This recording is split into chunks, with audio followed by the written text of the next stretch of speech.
पाकिस्तान चल रहा था ना अभी, वो चल रहा ना तो दुआओं की वजह से चल रहा था और ना ये था कि वो तरक्की कर रहा है।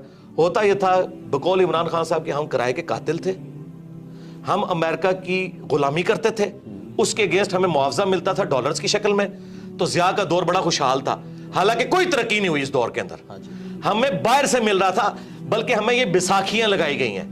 मुशर्रफ के दौर में कहते हैं जी देखें जी 10 साल तक 60 पे रहा डॉलर। वो इसलिए नहीं रहा कि मुशर्रफ ने कोई यहाँ फैक्ट्रियां लगा दी हैं, ये कुछ कंट्रीब्यूट किया इस नेशन को जी। डॉलर आज भी सरकार डॉलर आ जाए तो देखें मुल्क दोबारा खुशहाल हो जाएगा।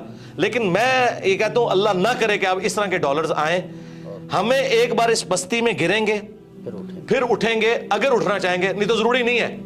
सारे बच्चे जवानी की उम्र को पहुंच के या बुढ़ापे को नहीं फौत होते, बाज बचपन में भी फौत हो जाते हैं। ये जज्बाती बातें हैं कि राइज हमने देखा नहीं है। तो क्या सारे बच्चे राइज तक पहुंचते हैं? हमारी दुआ है कि अच्छाई हो। जर्मनी देखे तबाह हो